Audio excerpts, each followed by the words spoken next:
오늘 시편에는 아삽의 마스길이라는 표제가 있습니다. 그러니 오늘 시편도 아삽의 시편이고 마스길은 교훈이라는 뜻입니다. 즉 시편 78편은 이스라엘의 역사 속에서 하나님의 은혜와 백성의 불순종을 회상하면서 다음 세대에게 교훈을 전하기 위한 시입니다. 요즘에 이 한국 교회의 걱정 중에 하나가 이 어린이 주일학교가 감소한다는 것입니다. 비단 한국뿐만 아니라 미국에 있는 교회들도 마찬가지이지요. 저도 이 소식을 접하고는 참 걱정이다, 큰일 났구나라는 생각을 했었는데 조금 더 자세히 알고 보니 주일학교가 쇠퇴하는 가장 큰 이유는 한국에서는 사실은 저출산 때문이라고 합니다. 출산율이 낮아서 폐교되는 초등학교들이 속출하는 현실 속에서 이 영향을 교회라고 안 받을 수가 없지요. 저 때만 해도 한 반에 70명 정도가 있어서 10등 안에 들어간다고 하면 대단히 공부를 잘하는 것으로 인정을 받았는데 요즘에는 한 반에 한 30명 정도이기 때문에 10등 안에 든다는 말의 뜻이 예전과는 많이 달라졌다고 합니다. 그러므로 한국교회 주일학교가 작아지는 것은 어쩔 수 없는 현상일 뿐이고 나름대로 또 믿음의 부모님들이 믿음을 잘 전해주고 있다고 저는 믿습니다. 사실 유엘림 교회는 다들 자녀들을 키워 놓으신 분들이 대부분이기 때문에 주일학교는 없지만 또한 이민교회의 특성상 함께 예배드리지 못하는 상황이기도 하지만 가정에서 믿음을 전해주는 부모님들이 되시기를 바랍니다. 오늘 시편이 바로 믿음의 세대를 잇는 신앙인이 되라는 말씀입니다. 그렇습니다. 성도들마다 사실 주어진 사명이 다 다르지만 모든 성도들에게 공통적으로 주어진 사명이 있는데 그 사명이 믿음의 기업을 다음 세대에 전달하는 것입니다. 그런데 이것이 사실 말처럼 쉬운 것은 아닙니다. 지금도 유명한 목사님의 아들인데 세상에 저런 망나니 같은 자식들이 없는 경우도 있습니다. 성경에 봐도 그렇습니다. 엘리 제사장, 사무엘, 다윗 같은 분들도 이 믿음의 위인들도 자식 농사는 엉망이었습니다. 그렇다고 이 교회에서 말하는 자식 농사를 잘 지은 것은 결코 명문대학을 가고 의사, 변호사가 되는 것이 아니라 믿음의 자녀로 키우는 것입니다. 높은 지위에 오르고 부를 얻었다고 해도 그 자녀가 믿음을 떠나면 그것은 결코 자식 농사를 잘 지은 것이 아닙니다. 반대로 자녀가 세상적인 성공은 이루지 못했더라도 믿음의 자녀로 키웠다면 그 누구보다 자녀 농사를 최고로 잘 지은 것입니다. 이런 의미로 교회에서 자녀 세미나를 한다면서 교회는 안 다니면서 그저 명문대학을 다닌다는 자녀를 두었다는 이유로 그 부모들을 세미나 강사로 세우는 것은 정말 잘못된 일입니다. 이런 교육 세미나는 교회에서 할 세미나는 절대 아니지요.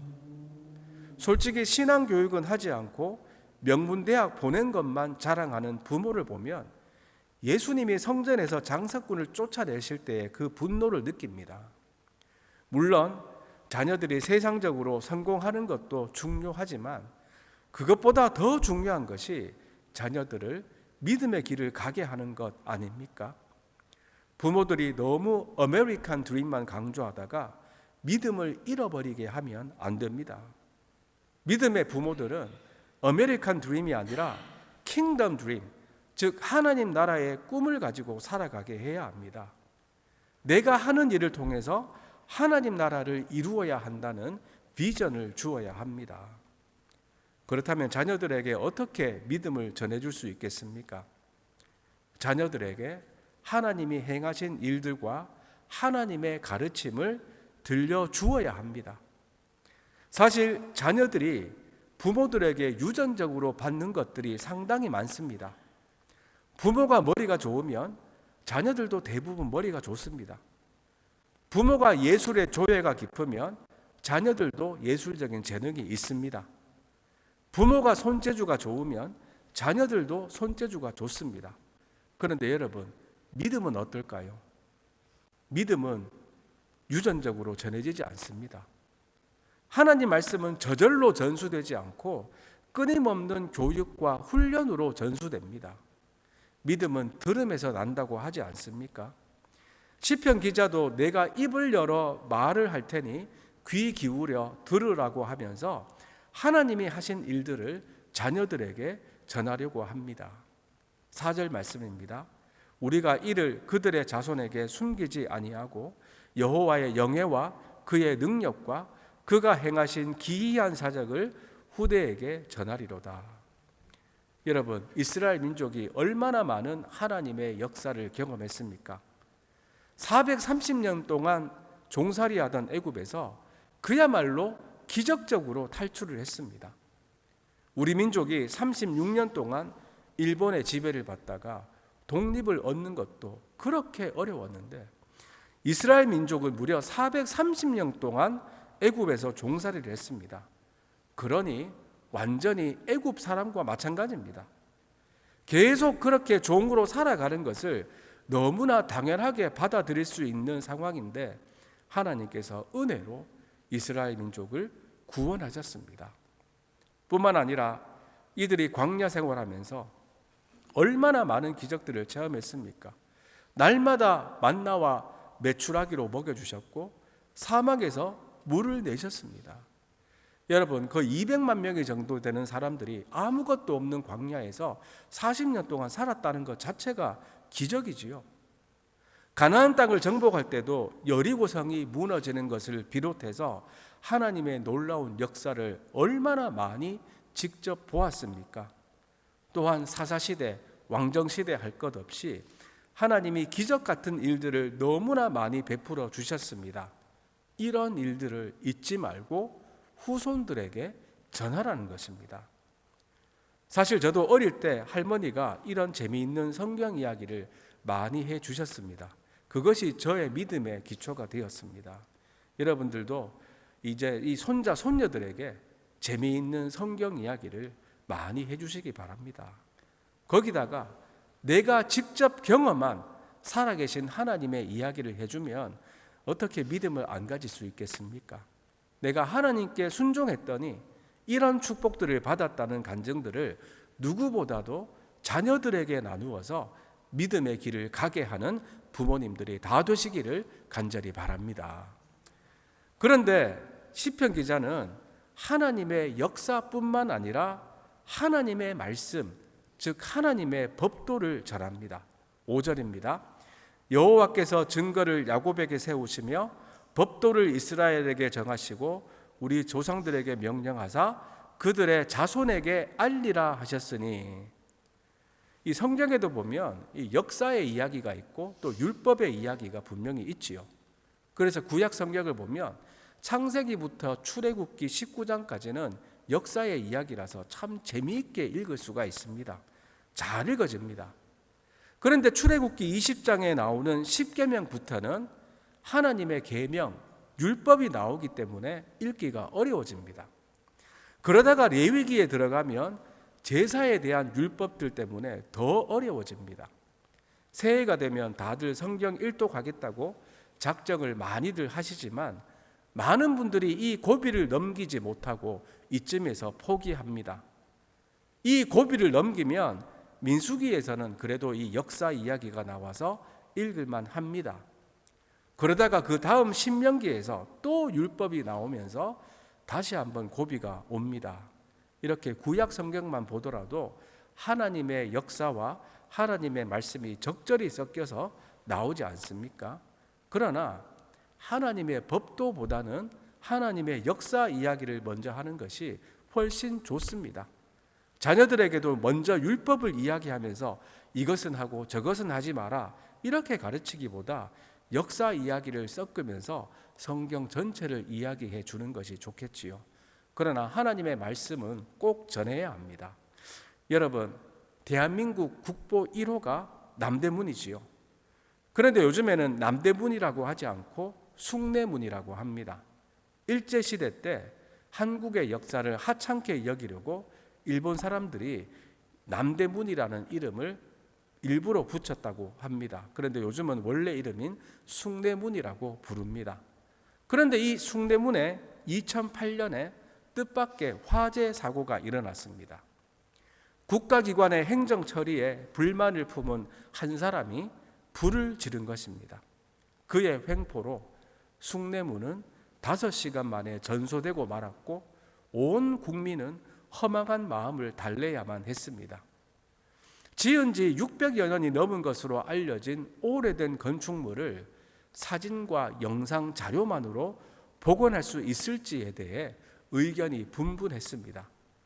그래서 숭례문의 설계도의 존재 여부가 초미의 관심사로 떠올랐습니다. 그렇습니다. 건축물을 만들 때 무엇보다도 중요한 것은 설계도입니다.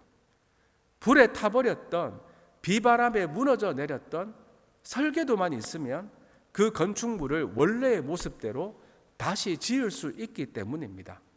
그런데 여러분, 개인, 가정, 교회, 국가의 원래 모습과 나아갈 바를 보여주는 설계도는 바로 하나님 말씀 속에서 찾을 수 있습니다. 성경은 하나님이 인간을 포함해 우주 만물을 만드셨고 삶의 지침과 사명을 우리에게 주셨다고 선포합니다. 요한복음 1장은 이렇게 말씀합니다. 그가 태초에 하나님과 함께 계셨고 만물이 그로 말미암아 지은 바 되었으니 지은 것이 하나도 그가 없이 된 것이 없느니라. 그렇습니다.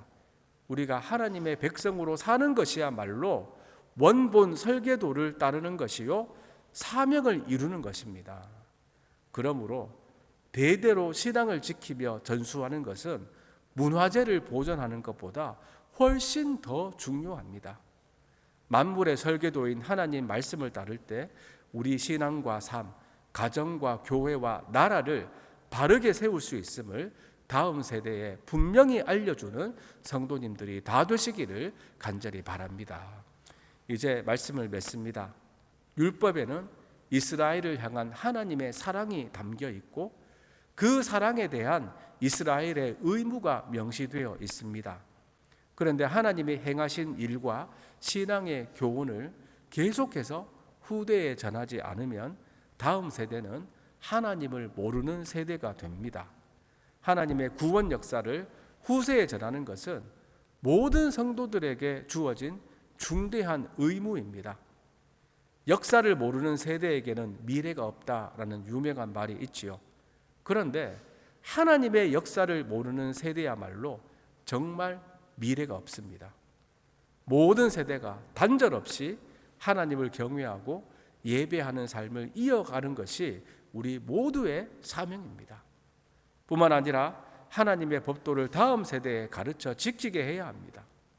언제든지 무너질 수 있는 건물을 유산으로 물려주는 것이 아니라 그 건물을 언제든지 다시 지을 수 있는 설계도인 하나님의 말씀을 유산으로 물려주는 저와 여러분들이 다 되시기를 주님의 이름으로 축원드립니다.